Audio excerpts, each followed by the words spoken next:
Hey you guys, I'm Ariel, and today I want to talk about my second week of teaching myself how to jump rope. In week 1, I wanted to slowly ease myself into jumping rope for fitness, right? So my initial goal for week 1 was to start off with 100 jumps a day and then slowly increase that until I got to 1,000.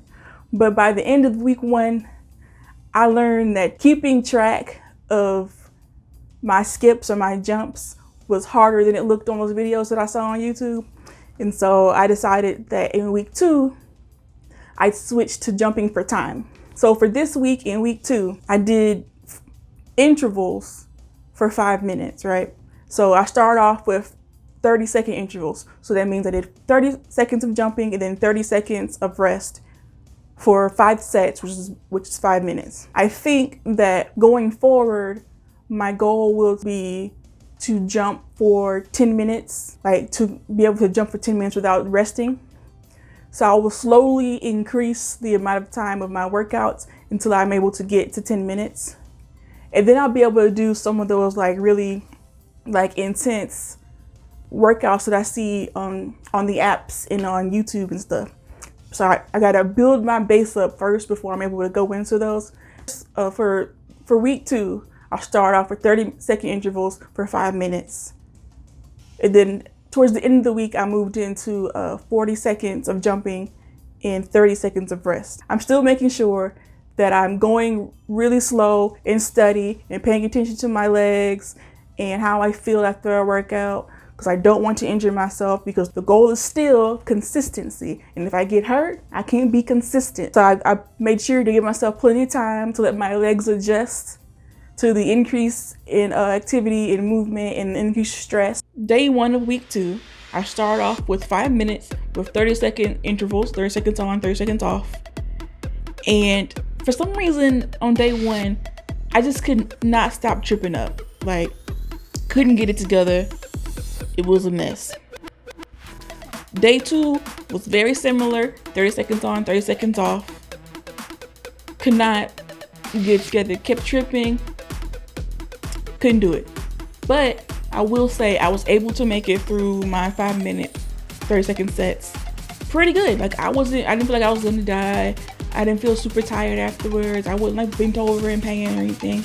So that was a good sign for me. So on day 3, I also did 30 seconds on, 30 seconds off, 5 minutes. And there was less tripping, but my legs were very sore. But I learned on day 3 that I could jump inside my living room without hitting the ceiling if I just kept good form. Because I had been seeing all these videos of people jumping in their house, and I was very jealous because it's hot outside. And I thought that my ceilings were too low, but then I would look on their videos, their ceilings looked the same as mine. So I couldn't figure out why my rope kept hitting the ceiling and theirs wasn't. My form was off. If I just lower my hands and only use my wrist to turn the rope, I could jump inside just fine. So day 4, I upped my working time. It's still a 5-minute workout, but I increased my jumping time to 40 seconds. My resting time was still 30. And for some reason, I can only make it through half of the sets. I would get to set 3 and just be too tired to go on. And I was just like, what is happening? And the same thing happened on day 5. I had to set 40 seconds of work, 30 seconds of rest, but for some reason I could not make it past set number 3. After my day 5 workout, I realized that after the second set, for some reason my watch, the intervals weren't consistent. But for some reason when it switched to set 2, it was set for 1 minute of jumping and 10 seconds of rest. That made so much sense to me because I felt crazy. I would be jumping and I would look down at my watch and I still have 20 seconds left of jumping, and I'd be like, but it feels like I've been jumping forever already. And then I would stop to rest and it felt like I took 2 breaths and the rest was over already. And I was like, what is happening? Why am I suddenly unable to do this? 30 seconds wasn't hard at all, but somehow this extra 10 seconds has me out of the game. So for day 6, I was back on track. 40 seconds of work, 30 seconds of rest for a total of 5 minutes. And it was hard, but doable. Day 7, it felt like work, but it didn't feel hard, and I wasn't breathing hard like afterwards. I'm gonna continue with the 40 seconds of work, 30 seconds off into next week, because it feels like that's where I need to be until this feels easier for me to do.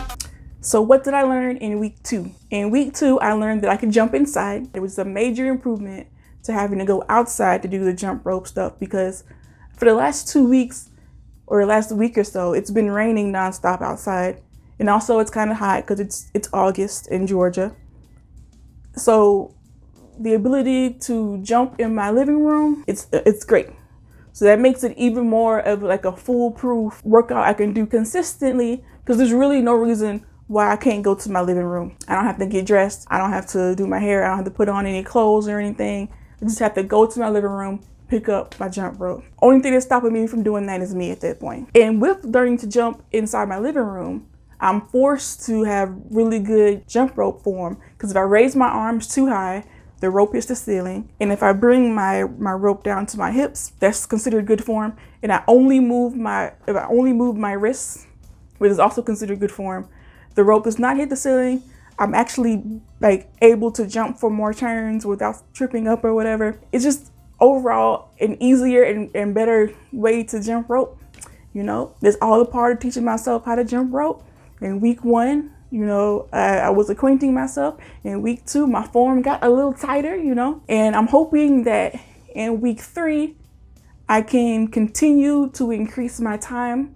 I'm guessing by the middle of week 3, I'll be able to like increase my time jumping to maybe 6 minutes with 30-second intervals. We'll see. So the good news is I've been consistent for these first 2 weeks, consistently jump 4 to 5 times a week.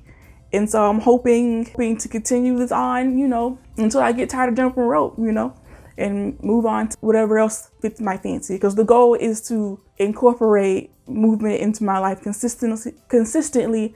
The goal isn't necessarily to become a jump rope master or queen, or, you know, for jump rope to be my only form of exercise. Which brings me to my next thing. Because my legs are no longer as sore as they were in week 1, I'm thinking that maybe I want to incorporate like other forms of movement back into my day. Because for the first half of week 1, I was doing my jump roping in the morning. Then in the afternoon, I was playing Ring Fit Adventure, which is like a fitness role-playing game on Nintendo Switch, which it sounds like it would be a joke or whatever, but it will have you drenched at the end. But I stopped doing that because it wasn't fun anymore, because my legs were too sore to do the movement in the game. There's a lot of squatting and running and, you know, just general like body weight fitness moves in the game, and I couldn't really do them as well because my ankles and shins and stuff were sore. So because in week 2 I stopped really having that soreness and stuff, in week 3 I might start slowly incorporating like going on more walks and just playing my game again, maybe, or maybe doing some type of fitness video or yoga or stretching or whatever back into my daily life now that I've adjusted to this new thing. I'm finding that I'm really craving just doing more and moving more, because, you know, I've been cooped up in this house for months now, and this rain ain't really helping with that. But, you know, I can do things inside. I can figure out things to do inside until the rain clears up, but I can go back outside and start walking and hiking and stuff with Sasha. So I'll see you guys, you know, next week with my week 3 update. You know, we're being consistent. Things are great, you know. I've made it through the whole month of August almost, you know. Well, at least halfway through August. And, you know, I've been being consistent, you know. That means this is the end of week 2, which means I've jumped rope for 14 days at least. So that means that I've worked out at least every other day in August, which, if that ain't consistency, I don't know what is. You know, your girl's doing her thing. You know, we're reaching goals. I need to figure out, like, Like what, like a date, like what is a date that I can have that will signify that I have been consistent?